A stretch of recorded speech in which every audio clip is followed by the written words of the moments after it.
시청자 여러분 안녕하십니까? 김동수입니다. 이 시간에는 부동산으로 성공하는 사람들이 어떠한 습관을 가지고 있는가에 대해서 알아보는 시간을 갖도록 하겠습니다. 첫 번째입니다. 부동산 정보에 귀를 기울이는 사람입니다. 바로 부동산 뉴스를 통해서 신문이라든가 방송을 통해서 이러한 정보를 입수하는 사람이 되겠고요. 그리고 부동산 관련 서적을 또 탐독하는 사람들이 되겠고요. 요즘은 또 유튜브 세상 아니겠습니까? 유튜브를 보게 되면 부동산에 관련된 방송들이 많이 나오는데요. 그런데 말이지요, 신뢰성을 가질 수 있는 그런 방송도 있지만 허무맹랑한 또 방송들도 있습니다. 그런데 말이죠, 부동산 관련된 사업을 하는 이해관계인들은 상승론자들이 주로 많습니다. 그러나 부동산에 관련된 이해관계인이 아닌 사람들은 대부분 하락론자가 많은데 저 역시도 하락론자의 한 사람입니다. 그 이유는 부동산 관련 사업을 하지 않습니다. 이해관계인이 아닙니다. 다양한 부동산에 대한 지식과 정보를 전달할 뿐이지 아무런 이해관계가 없습니다. 지금 부동산 가격이 얼마나 많이 올랐습니까? 2017년 5월에 문재인 정부 들어서 가지고 지금 서울에는 말이죠, 60%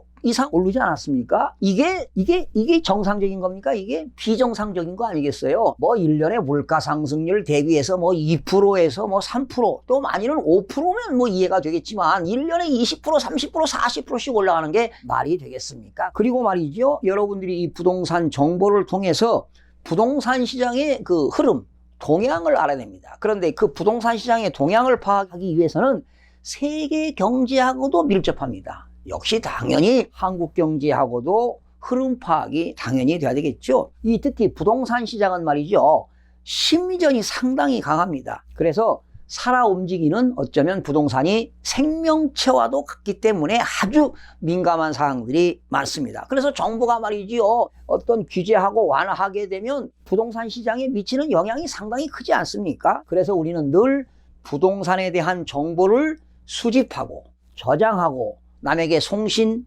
또는 수신해서 그걸 잘 활용하는 사람이 정보에 발빠르지 않는가, 이런 생각을 해봅니다. 그리고 두 번째는 말이죠, 지역별로 그런 부동산 시장의 동향 파악을 잘 해야 될 것입니다. 예를 들면 서울이라든가 특히 수도권 지역, 그리고 대도시 지역의 철저한 그런 지역 분석이 이루어져야 되겠고요. 여러분들이 이제 주거 목적이냐, 주거 리브냐, 아니면 마이냐, 투자 목적이냐에 따라서 여러분들이 철저한 분석을 해야만이 경제적인 손실을 안 볼 수가 있겠습니다. 그리고 세 번째는 부동산 경기 변동 흐름을 파악해야 됩니다. 여러분, 부동산은요, 회복기가 있고 상승기가 있고 침체기가 있고 하락기가 있습니다. 그래서 우리가 보통 하락기의 저점에서 부동산을 사가지고 상승기, 즉 고점에 매도하게 되면 많은 수익을 낼 수 있는 거 아니겠습니까? 그런데 이것은 부동산 그 흐름을 모르고는 이걸 파악할 수가 없습니다. 네 번째는 말이죠,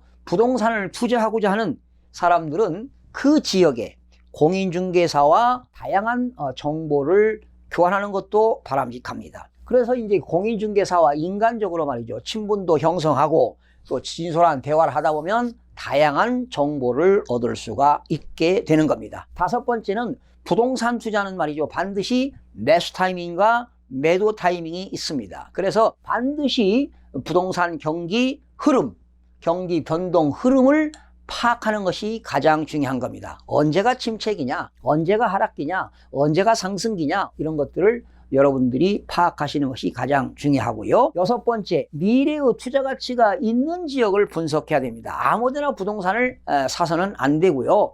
특히 부동산은 대도시라든가, 여기서 말하는 대도시는 대전, 대구, 광주 정도가 되겠죠. 울산이라든가 이런 대도시 및 수도권 지역에서 투자를 해야 되는데, 역시 교통 호재가 있거나 학군 수요가 있는 곳이 되겠고, 역시 주거 환경이 양호한 지역이 되겠죠. 이 주거 환경이 양호한 지역은 주로 제1종 전용 주거 지역과 제2종 전용 주거 지역, 또 고층 아파트가 있는 것은 제3종 일반 주거 지역이 되겠죠. 그리고 직주 근접에 수요가 있는 지역입니다. 특히 일반 상업지역이라든가 준주거 지역에서 주거도 하면서 또 가까운 곳에 직장이 있다면 직주 근접 수요가 있는 지역은 미래에 투자 가치가 있다고 보시옵니다. 그리고 여러분들이 부동산을 투자할 때는 말이죠. 장기적인 계획을 세워서 투자해야지 일시적인 투자는 이제 바람직하지 않습니다. 예를 들면 아파트는 최소한 5년 이상, 그리고 토지 같은 것은 뭐 10년 이상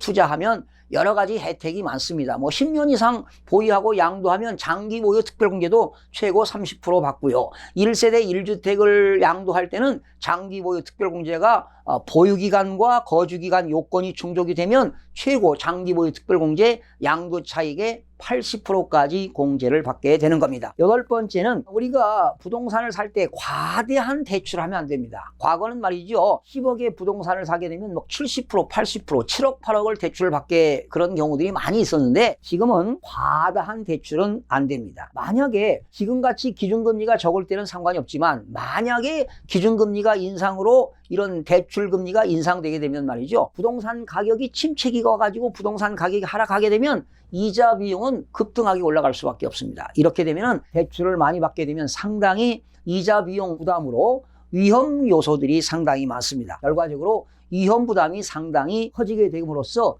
자금의 압박을 받게 됩니다. 아홉 번째입니다. 해마다 부동산에 관련된 세법은 매년 개정되고 있습니다. 그래서 이러한 개정된 세법을 정보를 통해서 여러분들이 학습하시고 내용을 알면은 절세를 할 수가 있겠습니다. 특별히 양도할 때는 양도소득세라든가 또 상속받을 때는 상속세, 또 살아생전에 부모로부터 증여, 부모가 자녀에게 증여할 때 이런 증여세 등 이런 것들을 절세할 수 있는 방법이 되겠고요. 열 번째입니다. 이 부동산은 부동산 트렌드를 파악해야 됩니다. 이 부동산도 말이죠. 시대 환경 변화에 따라서 부동산도 유행이 있습니다. 예를 들면 전원주택 이런 것들도 유행이 있잖아요. 주상복합도 다 유행이 있어요. 이런 부동산 트렌드 하려면 역시 정보에 앞서야 되고 말이죠. 시대의 흐름을 알아야 됩니다. 그래서 이런 다양한 정보를 서로 공유하는 것도 바람직하고요. 11번째입니다. 글로벌 부동산 시장의 흐름도 좀 알면 되겠습니다. 특히 미국을 비롯한 캐나다, 호주, 싱가포르,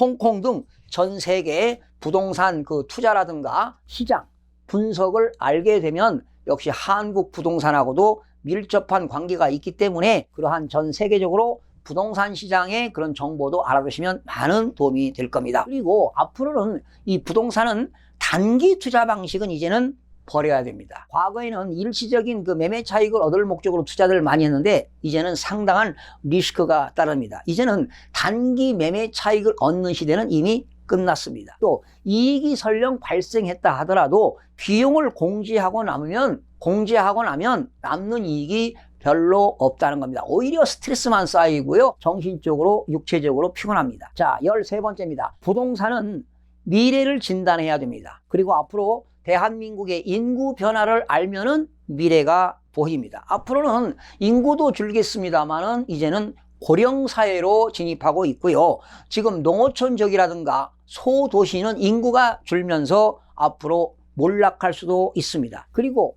대한민국의 인구들이 이 서울과 수도권 지역에 말이죠. 서울은 인구가 한 1000만 명, 그리고 경기도 수도권의 인구가 한 1200만이니까 대부분 인구가 지금 수도권에 집중되고 있지 않습니까? 그래서 결론은 투자하는 지역은 인구가 집중되는 지역에 투자를 해야 할 것입니다. 앞으로 신도시, 기반시설이 부족한 그런 신도시라든가 구도심 지역의 점포가 앞으로 붕괴될 것입니다. 앞으로 유통시장의 변화, 온라인과 오프라인 시장의 변화가 극도로 변화되기 때문에 이러한 구도심의 이런 점포들은 붕괴가 되지 않을까 생각을 해봅니다. 그리고 14번째입니다. 우리나라는 앞으로 생산인구 감소와 생활환경 변화를 여러분들이 파악해야 됩니다. 우리나라는 생산 가능 인구가 만 14세부터 만 65세까지가 되겠는데 해마다 생산 가능 인구가 50만 명씩 감소하고 있습니다. 이렇다 보니까 대학을 가는 학생들, 중고등학교를 졸업하고 대학을 가는 학력 인구가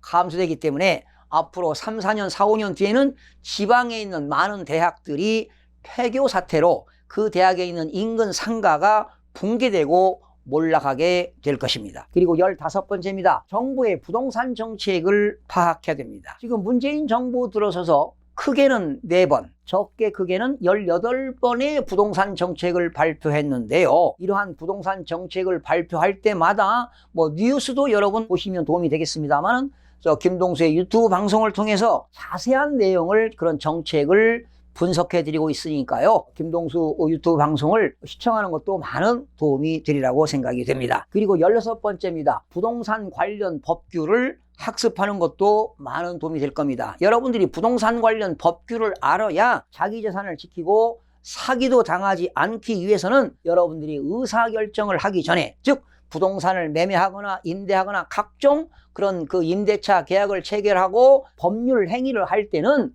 법률적인 검토라든가 그리고 행정적인 검토라든가 그리고 경제적인 검토를 통해서 합리적인 의사결정을 해야만이 손실을 줄일 수가 있습니다. 마지막으로 우리 인간은 참 욕심이 무한대 아니겠습니까? 인간의 욕망은 끝이 없습니다. 그래서 과욕은 금물입니다. 여러분, 영국 속담에 재산이 적으면 고통도 졌다, 이런 속담이 있는데요. 주위에서 보면 지인들을 보게 되면 말이죠, 재산이 너무 많아서 고통스럽고 정말 힘든 일을 당하는 경우들이 많습니다. 송사 문제, 민사 문제, 형사 문제 참 고통당하는 걸 많이 봤습니다. 그래서 참 재산을 지키는 것도 참 힘든 것 같아요. 또 경우에 따라서 말이죠, 많은 욕심을 부리다가 사업이 망가지는 경우도 많이 있어요. 사람 욕심은 무한대 아니겠습니까? 좀 사업 번창하는 게 당연히 좋지요. 그런데 과욕으로 욕심 부리다가 말이죠, 망가지는 사람들을 주위에서 참 많이 보게 되는데 참 안타깝습니다. 부동산으로 돈 버는 사람들의 17가지 습관을 여러분들 기억하시고 여러분들의 성공적인 삶을 살아가실 기원드리면서 방송 마치겠습니다. 시청해주신 여러분 대단히 고맙습니다. 최선을 다하겠습니다. 내일 아침에 찾아뵙겠습니다. 마음이 드셨다면 구독, 좋아요 꼭 부탁드리겠습니다. 고맙습니다.